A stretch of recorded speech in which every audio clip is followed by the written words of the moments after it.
नमस्कार मंडळी, अगदी 5 मिनिटात तयार होणारी आपण वांग्याची भाजी बनवणार आहे. झटपट डब्यासाठी तयार होते. तर मी खोबरं भाजून घेत आहे. तर खोबरं थोडंसं तेल घालून व्यवस्थित असं लालसर येईपर्यंत भाजून घ्यायचं आहे.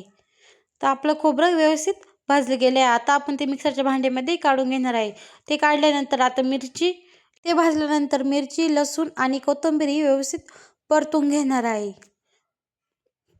तर परतून घेतल्यानंतर आपण ते मिक्सरच्या भांड्यामध्ये काढून घेणार आहे. तर कढईमध्ये आपण 2 मीडियम साईजचे कांदे चिरून घेतलेले आहे ते घालणार आहे. ते व्यवस्थित तेल घालून परतून घ्यायचे आहे. जास्त कांदा जाळायचाही नाही आहे. तर मीडियम आचेवर व्यवस्थित भाजून घ्यायचे आहे. तर आपला कांदा व्यवस्थित भाजलेला आहे तोही मिक्सरच्या भांड्यामध्ये काढून घेणार आहे. नंतर आपण कुकर ठेवणार आहे. कुकर गरम करायला ठेवला, त्याच्यामध्ये तेल घालायचं आहे.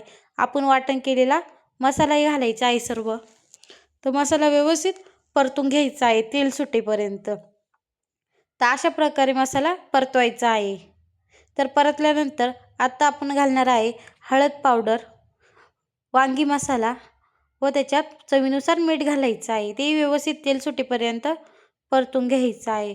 व थोडीशी चवीसाठी आपण कोथिंबीरही घालणार आहे. कोथिंबीर घातल्यानंतर इथं वांगे कापून घेतले आहे. वांगे आणि बटाटे तेही घालायचे आहे. तुम्हाला बटाटा घालायचा असेल तर घालायचा, नाही घालायचा तर नाही घालायचा.